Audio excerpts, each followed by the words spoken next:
paz do Senhor para os irmãos, amém? Pode sentar, querido.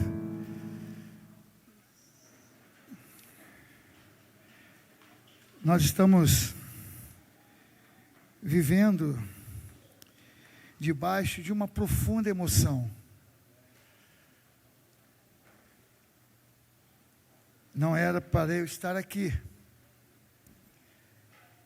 Quem devia estar aqui era o pastor Gabriel.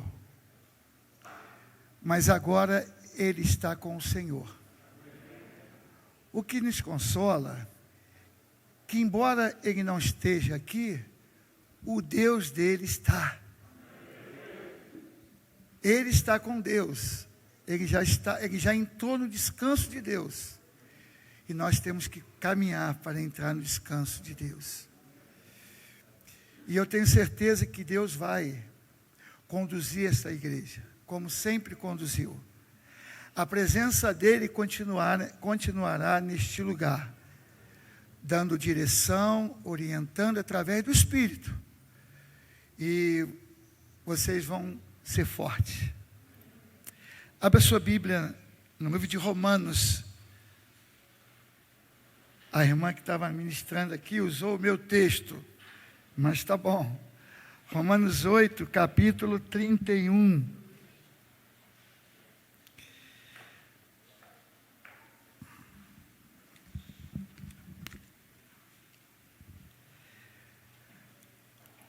Amém? Todos encontraram? Que diremos, pois, à vista dessas coisas? Se Deus é por nós, quem será contra nós? Versículo 38. Em todas essas coisas, porém, somos mais do que vencedores por meio daquele que nos amou. Por enquanto, só esses dois textos. Pai, nós sentimos a Tua presença muito forte neste lugar. Senhor, nos dá graça, nos dá força, Senhor. Ó Deus, para continuar, Senhor. Há momentos que na vida pensamos em olhar para trás, mas precisamos de coragem, de força para continuar, Senhor.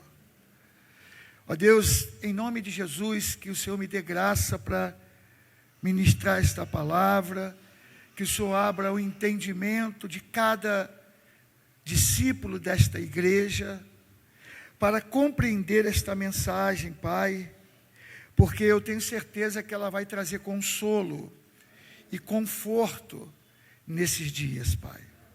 Que eu diminua para que Tu cresça e que Teu Espírito Santo possa falar neste lugar. É a minha oração em nome de Jesus, e o povo que ama o Senhor, diga amém. Amém. Se você perceber, o capítulo 8 de Romanos, nós vamos observar que o apóstolo Paulo fala em coisas. Que diremos, pois, diante dessas coisas? Em todas essas coisas. Então nós vamos perceber, sabemos que todas as coisas, está lá no versículo 28, é um capítulo cheio de coisas. E quando nós vamos procurar o significado da palavra coisas, nós vamos perceber que coisas, ela está realizada, ela está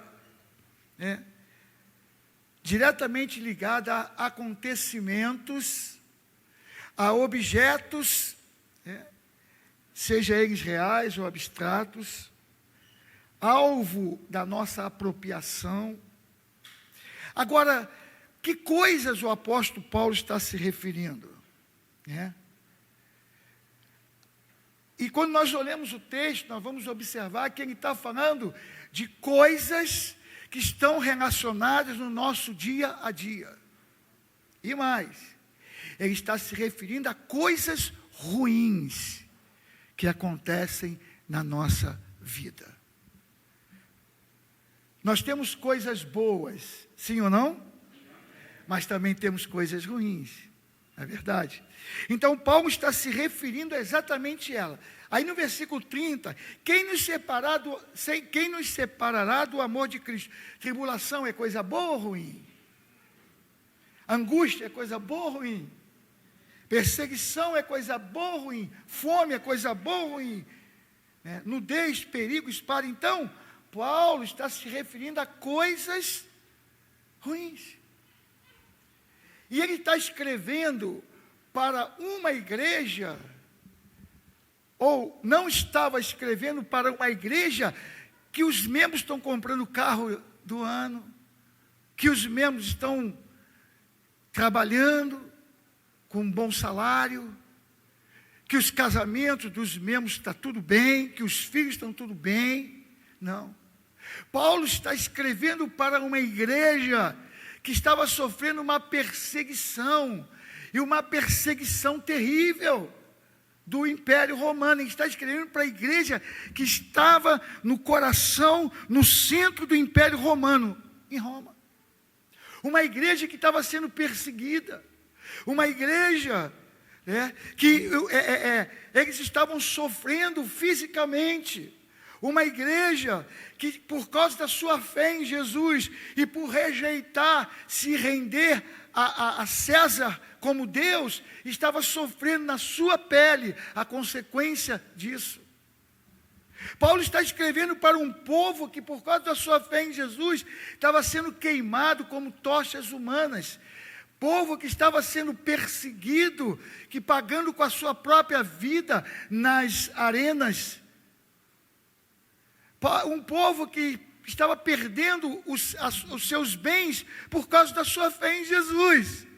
Paulo estava escrevendo para pessoas que estavam passando por um momento difícil na sua vida. Os irmãos estão compreendendo? O apóstolo Paulo está dizendo, e o interessante, como é que nós vamos responder a essas coisas difíceis, ruins que nós estamos vivendo? O que nós vamos fazer diante dessas coisas? Olha só, que diremos, pois, diante dessas coisas? Paulo, no versículo 28, ele diz assim, que todas, olha outras coisas aparecendo, que todas essas coisas que acontecem, ou que vão acontecer, Paulo está dizendo assim, elas vão cooperar para o nosso bem. Agora, como entender coisas ruins cooperarem para o nosso bem? O foco principal de Paulo não são as coisas. Paulo não está focado na perseguição, Paulo não está focado na espada, na fome, na nudez, no perigo, não. Paulo está focando na resposta que nós vamos dar a essas coisas. Que diremos, pois, diante dessas coisas? Então, se todas as coisas cooperam para o bem daqueles que amam a Deus, nós precisamos entender. Olha só, nós sempre estamos focados nas coisas. Você vive focado nas coisas. E principalmente nasquelas que nos fazem mal. Ficamos focados naquela perda, ficamos focados naquela decepção, ficamos focados naquela frustração, ficamos focados naquela injustiça sofrida, ficamos focados nessas situações que muitas vezes nos entristecem, machuca, fere, dói, nos coloca para baixo, nos desanima, nos tenta fazer desistir. Paulo está escrevendo para uma igreja que está passando por uma perseguição terrível. Ele está dizendo, o que nós vamos dizer diante disso? O que nós vamos dizer diante dessas coisas? Qual resposta que nós vamos dar diante dessas coisas? Então, ele está nos ensinando que o mais importante é a resposta que nós vamos dar às coisas do que às coisas em si. Quantos estão compreendendo? Porque o poder não está nas coisas. O poder está na resposta às coisas. Muitos vão ficar se vitimizando. Mas por quê? Eu não merecia. Isso foi uma injustiça, isso foi uma covardia. Irmãos, escuta, não vai resolver. Não vai resolver. O poder da superação está exatamente não nas coisas que sofremos, mas na resposta que nós vamos dar às coisas que sofremos. Então as coisas acontecem na nossa vida. E eu creio, queridos, que o Espírito Santo que usou Paulo para falar para a igreja de Roma, ele está me usando para falar para nós, e está usando a palavra para falar para nós nessa noite, que existe uma resposta apropriada para as coisas. Diga para a pessoa que está ao seu lado, há uma resposta apropriada para essas coisas. Que acontece na nossa vida, querido. O problema é que nós ficamos focados nas coisas. E Paulo está dizendo, tira os olhos das coisas e coloca na resposta. Porque as coisas nos paralisam. As coisas nos prostram. As coisas, muitas vezes, nos faz perder o nosso futuro em Cristo. Então nós precisamos estar muito focado, não nas coisas que acontecem conosco, mas a resposta que nós vamos dar a essas coisas. Sabe por que todas as coisas cooperam para o bem daqueles que amam a Deus? Por quê? Porque o Senhor está no controle de todas as coisas. Amém, irmãos? É a nossa resposta a essas coisas que vai ou não contribuir para a nossa vida, para o nosso bem. Então Deus está esperando de nós uma resposta, não uma murmuração, não uma blasfêmia, não, Deus está esperando uma resposta nossa, às coisas que nós estamos vivendo ou poderemos viver. Que resposta devemos dar? Eu queria que você abrisse o Salmo 34:1 e lesse. Essa aí é a resposta que Deus quer que nós demos diante das coisas que nos vêm e nos sobrevêm. Eu queria que você abrisse e você lesse. Salmo 34:1. Pode abrir, vai lendo aí, vai abrindo, e quem já abriu pode ler. Pode ler alto aí. Louvarei ao Senhor em todo o tempo. O seu louvor estará continuamente na minha boca. Aleluia. Vamos ler todo mundo junto? A minha versão é um pouquinho diferente. Bendirei o Senhor em todo o tempo, e o seu louvor estará sempre nos meus lábios. Aleluia! Então, quando é que nós vamos bendizer ao Senhor? Quando as portas estiverem abertas. É nesse tempo que nós devemos bendizer ao Senhor? Sim, ótimo, glória a Deus. Mas também e principalmente quando as coisas não estiverem indo bem. O texto está dizendo, em todo tempo, em todo tempo, em todo tempo, louve, adore, glorifique a Deus em todo tempo, glorifique, louve e adore o teu Deus em todas as coisas. O problema é que às vezes nós só bendizemos a Deus, só louvamos e adoramos nas coisas boas. Mas precisamos bendizer em todas as coisas, as que Ele fez e as que Ele não fez. Precisamos bendizer o Senhor nas coisas ruins. Por quê? Porque Ele permite. Se Ele tem um controle de todas as coisas, Ele permitiu que as coisas ruins acontecessem na nossa vida. Bendirei ao Senhor em todo o tempo, e o seu louvor estará sempre nos meus lábios. A sua vida tem que ser uma vida de adoração e louvor ao Senhor, independente das coisas que possam estar acontecendo na sua vida, sejam elas boas ou ruins. Amém? Qual é a sua resposta? Não questione Deus. Não questione o que Deus faz. Deus é intencional. Diga para a pessoa que está falando, Deus é intencional. Tudo que Ele faz tem uma intenção. Qual é a intenção? A Bíblia está dizendo aqui, o texto está respondendo, cooperar para o bem daqueles que amam a Deus. Todas as coisas boas e ruins têm uma intenção. Elas vão cooperar para o bem daqueles que amam a Deus. Então, tudo que Deus faz tem um propósito, que te preparar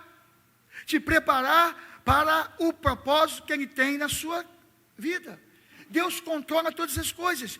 Deus tem um plano para cada um de nós, amém? Deus tem um plano para cada um de nós. Você quer ver um exemplo? Lembra de José? Todo mundo conhece a história de José, não conhece? Então, eu vou só passar por cima. Deus usa Jacó, pai de José, para dar a José a responsabilidade da continuidade da descendência de Abraão. Como ele faz isso? Ele faz isso através de uma túnica talar que ele faz para José. José é um dos filhos de Jacó.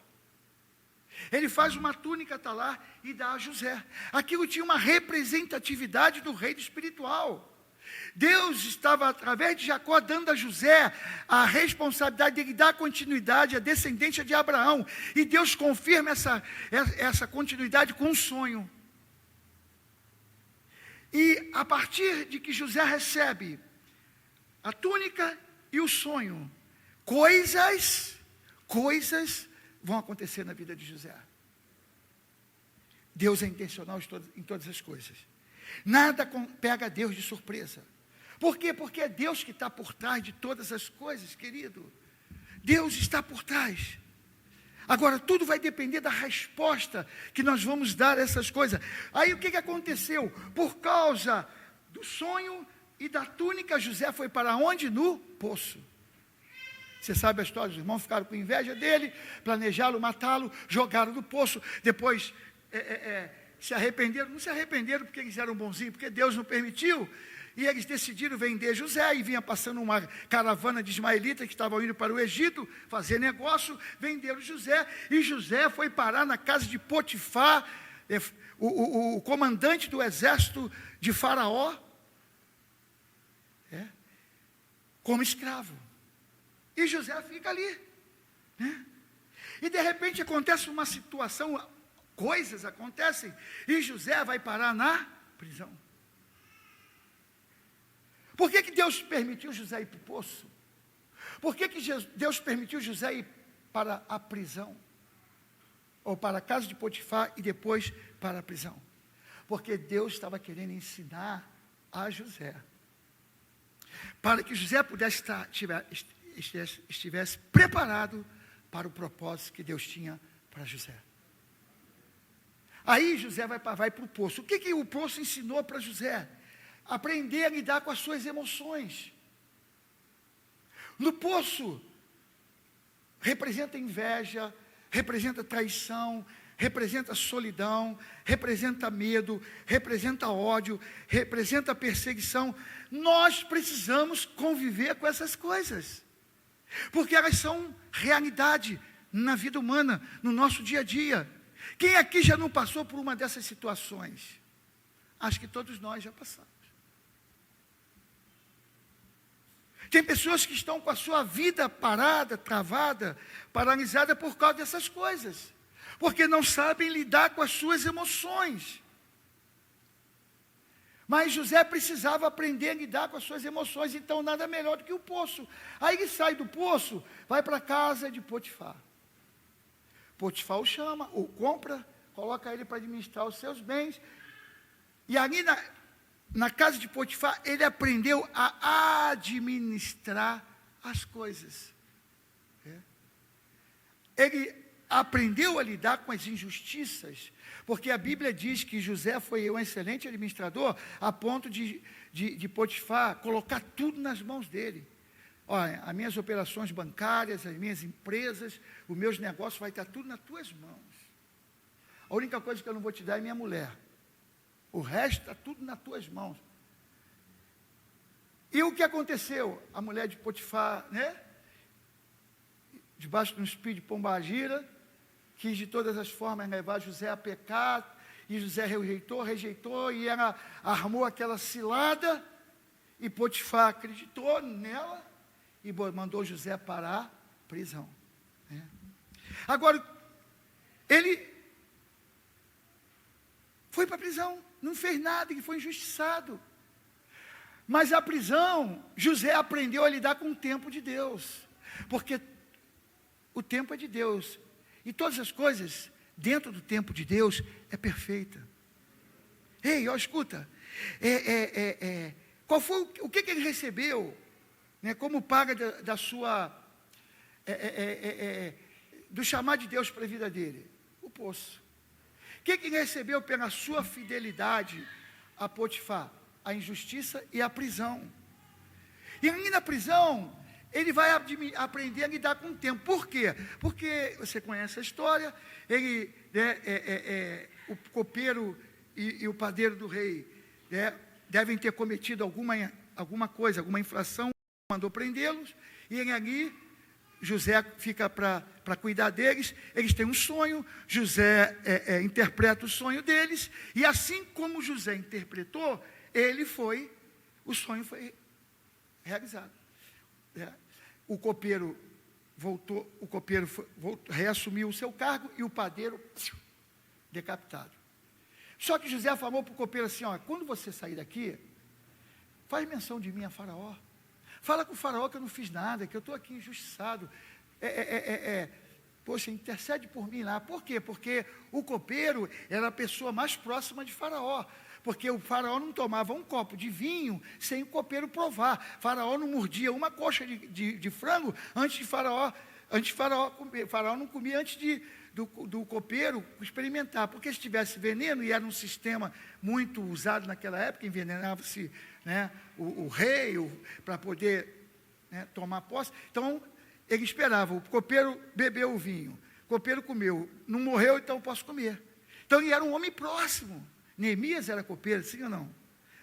Então, mas só que o que aconteceu?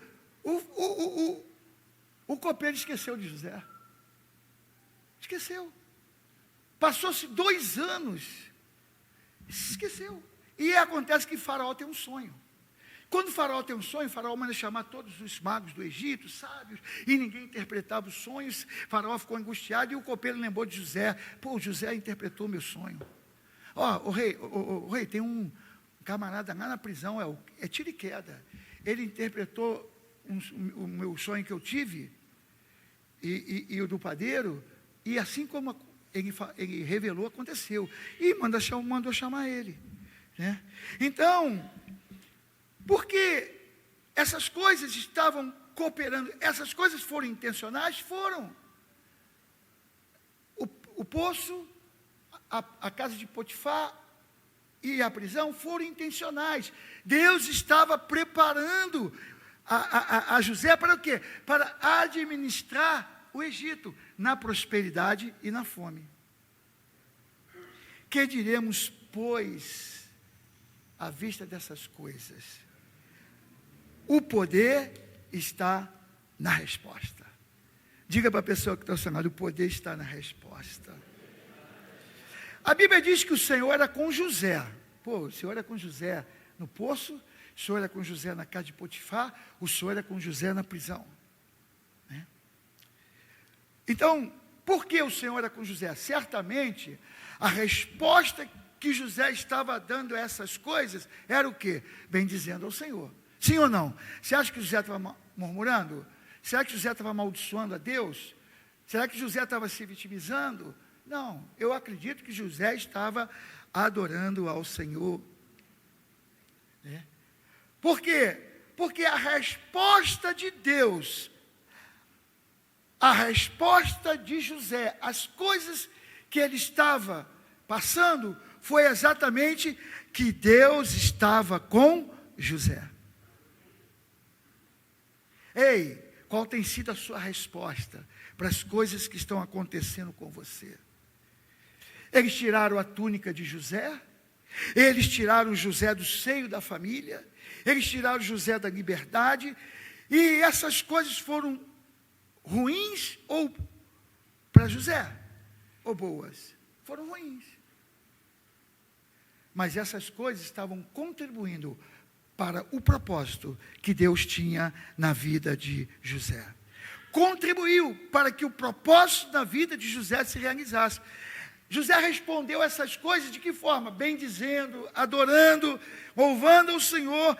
E vai dizer a Bíblia que Deus era com José no meio dessas coisas. Eu quero dizer que Deus é contigo, meu irmão. Deus é contigo, minha irmã. Nada e ninguém pode tirar o propósito que Deus tem para a sua vida. Amém? Agora vai depender da tua resposta. Qual a resposta? Qual a resposta que você vai dar, ou que você está dando diante das coisas que estão acontecendo? Você vai murmurar? Você vai blasfemar, vai reclamar da vida, vai culpar a Deus, vai culpar a família, o patrão, a igreja, o governo? Ou você vai bendizer ao Senhor em todo o tempo, certo de que todas as coisas contribuem para o bem daqueles que amam a Deus? Amém? O poder da resposta. O problema é que nós ficamos focados nas coisas e não na resposta. Paulo está dizendo: ei, não fica focado nas coisas, fica focado na resposta. E muito mais porque nós não entendemos. A nossa mente não consegue compreender como é que vamos dar respostas a coisas que acabam sendo danosas para nós, que nos machucam, que nos ferem, porque nós não entendemos. Mas a Bíblia diz: em todo tempo adore, porque o que você não vai entender hoje, amanhã você vai entender. Então não podemos focar nas coisas, temos que focar na resposta. Deus, eu te louvo. Deus, eu te agradeço. Deus, eu sei que tudo isso que eu estou passando vai cooperar para o meu bem, e ainda que hoje eu não esteja compreendendo, mas vai cooperar, porque eu sei que no final a vitória vai ser minha. Ei! 37 e diz o quê? A irmã leu: em todas essas coisas, porém, somos mais do que vencedores por meio daquele que nos amou. Por que nós somos mais do que vencedor? Porque é fácil ser mais do que vencedor quando está tudo indo bem. Nós somos mais do que vencedor porque Deus é conosco. Se Deus é por nós, quem será contra nós? Não é você, é Deus em você. Não é você, é Deus por você. Então, para você dar a resposta certa às coisas que acontecem com você, é só você olhar e se lembrar que Deus é com você, que Deus é por você. O poço não foi contra José. A escravidão na casa de Potifar não foi contra José. A prisão não foi contra José. Por quê? Porque Deus era por José. Amém, querido? Pastor, a economia está brava, a crise está terrível por causa da pandemia.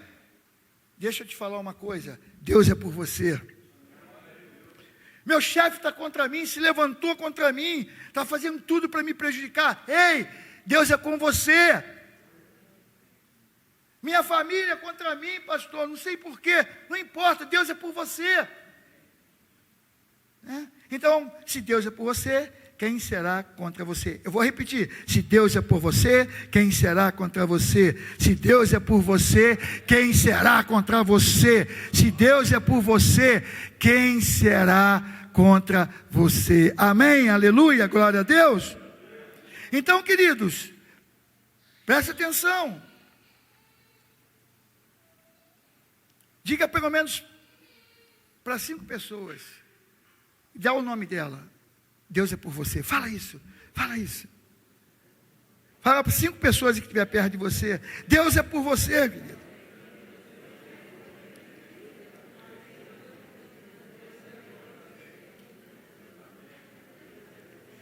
Olha, eu tenho uma palavra de Deus para essa igreja.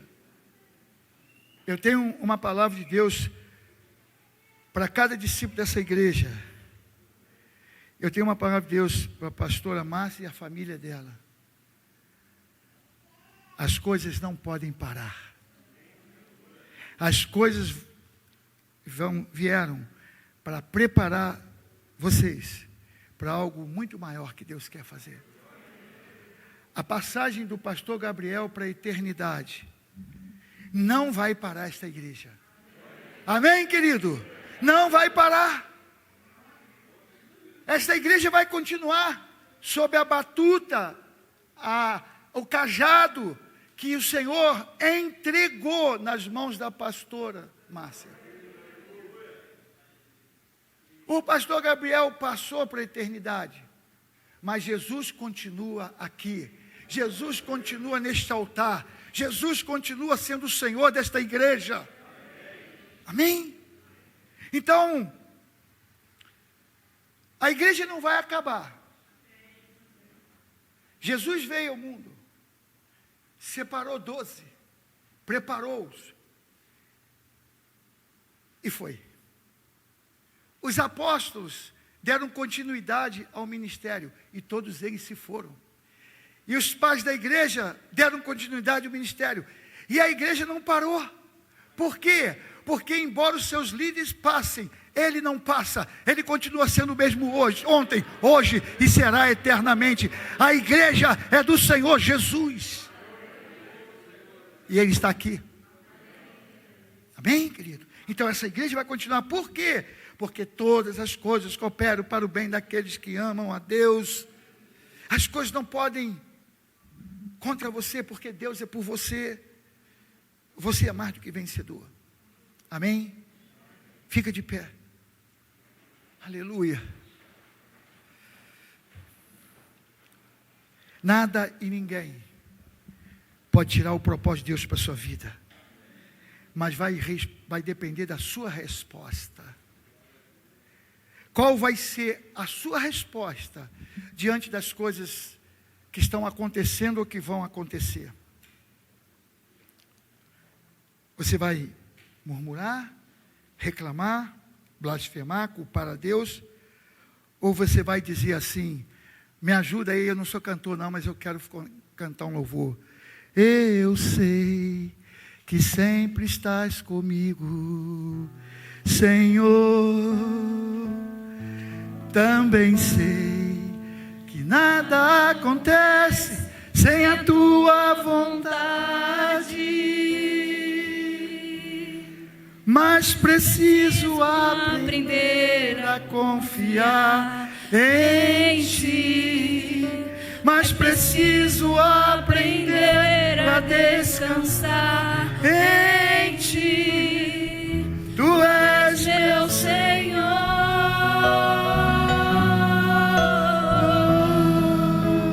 Todas as coisas. Tá bonito, tá bonito. Para o bem daqueles que te amam. Eu sei. Todas as coisas cooperam para o bem daqueles que te amam. Todas as coisas. Todas as coisas cooperam para o bem daqueles que te amam. Sei. Todas as coisas cooperam para o bem daqueles que te amam. Eu sei. Eu sei que sempre estás comigo, Senhor. Também sei que nada acontece sem a tua vontade, Mas preciso aprender a confiar em ti. Mas preciso aprender a descansar em ti. Tu és Meu Senhor,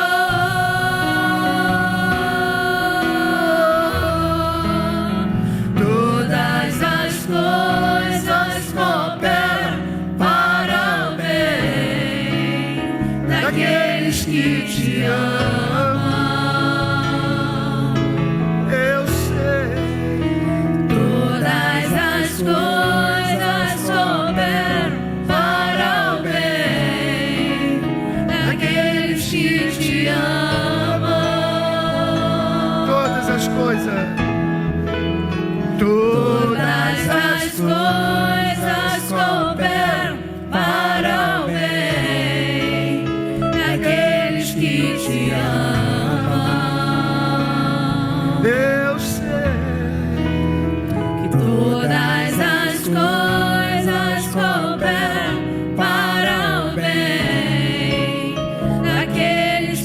te ama. Agora,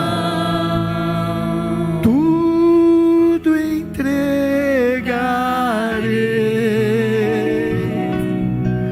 tudo entregarei, sim, por ti, Jesus bendito, tudo deixarei, tudo entregarei,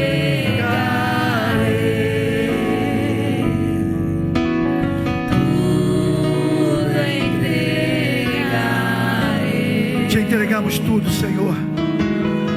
Sim, por ti, Jesus bendito, tudo deixarei. Se você der a resposta certa para as coisas que acontecem na sua vida, vai vir o reconhecimento de Deus, vai vir a honra de Deus, e o propósito de Deus vai se realizar na sua vida, querido. Olha só, José compreendeu que todas as coisas que aconteceram com ele era porque Deus tinha um propósito. A resposta de José aos seus irmãos revelam que José viu a intenção de Deus no poço. José viu a intenção de Deus na casa de Potifar. José viu a intenção de Deus naquela prisão. A resposta de José aos seus irmãos revelam que José entendeu que tudo aquilo que ele passou, ainda que ele tenha chorado, contribuiu para o propósito de Deus na vida dele. Isso, a resposta que José deu ao seu irmão revelou que ele reconheceu que Deus era por ele, que ele reconheceu que o que ele passou, ainda que tenha doído muito, foi um treinamento para que a vontade e o propósito de Deus se realizasse na vida dele. Gênesis 45, versículo 4, eu vou ler. Disse José a seus irmãos: agora chegai-vos a mim. E chegaram-se, então disse: eu sou José, vosso irmão, a quem vendeste para o Egito. Agora, pois, não vos entristeçais, não vos irriteis contra vós mesmo, por ter me havido vendido. Para quê? Porque era para a conservação da vida. Deus me enviou adiante de vós. Ele reconhece que o poço, que a prisão e que o poço, a casa de Potifar, a prisão, tinha a mão de Deus, tinha a intenção de Deus. Porque já houve 2 anos de fome na terra, ainda restam 5 em que não haverá lavoura nem colheita. Deus me enviou adiante de vós. Ué, não foram os irmãos que jogaram ele na cisterna? Não foram os irmãos que venderam ele para o Egito? Não foi a mulher de Potifar que jogou ele na prisão? Ora, ele diz assim, ó: Deus me enviou. Então não, olha só o que ele diz no versículo 5: não foste vós que me enviaste para cá, e sim Deus que me pôs por pai de Faraó e o Senhor de toda a sua casa, como governador de toda a terra do Egito. Ei, qual a resposta que você está dando? Tá, das coisas que aconteceram e que vai acontecer, porque, escuta, nós estamos no meio do ano, já aconteceram muitas coisas e vão acontecer mais coisas ainda. Romanos 10:8. Porém, que se diz? A palavra está perto de ti, na tua boca e no teu coração, isto é, a palavra da fé que pregamos. A resposta para essas coisas que diremos, pois, à vista dessas coisas que Paulo está falando lá em Romanos 8, ei, a resposta está mais perto de você do que você imagina. Ela está na sua boca e no seu coração. E as palavras que você tem ouvido desse altar e vai continuar ouvindo, se você não colocá-la em prática, não sejais ouvintes, mas praticantes da palavra. Você tem recebido desse altar o evangelho verdadeiro. Ei, escuta. Ontem lá eu ouvi o pastor dizer o seguinte: o pastor Gabriel é antigo, né? É da velha guarda. É? Não. Eu não concordo. Porque a ideia que ele está tendo, ou que ele tentou passar, é de que o pastor ficou lá atrás. E a igreja hoje não é mais aquela igreja. Só que o evangelho não mudou, irmãos. O evangelho continua exatamente como Jesus deixou. Então, o que esta igreja, na representatividade do anjo da igreja que o Senhor recolheu e agora vai entregar na mão da pastora, o que o evangelho que se prega aqui é aquele evangelho lá de Jesus. Ei, a igreja se modernizou, mas o evangelho continua exatamente o mesmo. Então, desse altar aqui sair a sã doutrina. É a doutrina que vai te levar para o céu, meu irmão. Então, não tem essa conversa de que o pastor Gabriel era da antiga. Por quê? Porque ele preservava o evangelho genuíno. Eu estava dizendo para os irmãos que alguns hinos hoje a gente canta sem perceber. Você como é que é? Você é o espelho, né, que reflete a imagem do Senhor e tal. É um hino lindo, não é?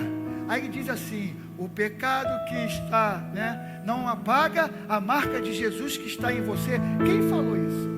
Foi a Bíblia? O pecado não apaga a marca de Cristo que está em você. É óbvio que apaga. Como é que não apaga? Se a Bíblia fala em Isaías que o pecado faz a separação entre Deus e o homem, que o pecado esconde o rosto de Deus para não ouvir, e tapa os ouvidos para não ouvir a nossa oração, como é que o pecado não tira a marca de Cristo que está em nós? Então a gente tem que ter cuidado. O evangelho genuíno da sã doutrina. Irmãos, deixa eu falar uma coisa para você. Os altares hoje estão cheios de mensagem de coach. O evangelho genuíno é o que evangelho que a igreja evangélica em Vila dos Teles preserva. Então, a mudança que você quer, que você precisa que aconteça na sua vida, na sua família, está mais perto de você do que você imagina. Por quê? A palavra está perto de ti, da tua boca, no teu coração. É a palavra da fé que pregamos. Que diremos, pois? Que dizer fala de que boca? A palavra de fé está onde? Está na tua boca, está no teu coração, irmão. Você tem raízes bíblicas por causa do altar desta igreja. Onde mais ela está? No teu coração. A fé é a certeza das coisas que se esperam, a convicção de fatos que não se veem. O diabo faz tudo para a gente desistir, querido. Ele faz nos pensar que as coisas ruins que aconteceram ou acontecem com nós é porque Deus não nos ama, é porque Ele quer que você acredite que aconteceu porque Jesus não te ama. Por que Ele deixou acontecer? Ele quer que você acredite nas palavras pejorativas que disseram a seu respeito. O diabo faz com que você às vezes acredite, né, mais no seu passado sem Jesus do que no seu presente e no seu futuro com Jesus, né? Então, Deus tem um plano na sua vida, querido. Jesus uma vez falou assim: olha, a palavra que eu vos digo, vocês ainda não vão entender, mas lá na frente você vai entender. Todas as coisas cooperam. Deus tem um propósito para você, ainda que muitas coisas aconteçam e vão acontecer na sua vida, porque tudo Deus permite, meu irmão. A soberania de Deus é inquestionável. Então, em todo tempo louve, em todo tempo adore, em todo tempo glorifique, mesmo que seu coração esteja arrebentado. E eu creio que hoje o nosso coração, o coração dessa igreja está partido. Mas quando eu entrei aqui, a igreja estava adorando. Quando eu entrei aqui, a igreja estava louvando. Eu vi olhos lacrimejando de lágrimas. Eu sei que está difícil, eu sei que está difícil, mas nós precisamos continuar. Nós precisamos continuar adorando esse Deus, ainda que Ele tenha recolhido a pessoa que a gente ama. Em relacionamentos comprometidos e saudáveis com os irmãos, meu irmão, formação bíblica e prática, cultos participativos e transformadores, que glorifica só a Deus, e edifica o povo seu, para alcançar o mundo, através dos filhos seus. Existimos para proporcionar a esta região uma comunidade de amor. Esta é nossa pretensão. Em relacionamentos comprometidos e saudáveis com os irmãos, meu irmão, formação bíblica e prática, cultos participativos e transformadores, que glorifica só a Deus, que edifica o povo seu, para alcançar o mundo, através dos filhos seus. Formação bíblica e prática, cultos participativos e transformadores, que glorifica só a Deus, que edifica o povo seu, para alcançar o mundo, através dos filhos seus, para alcançar o mundo, através dos filhos seus, para alcançar o mundo, através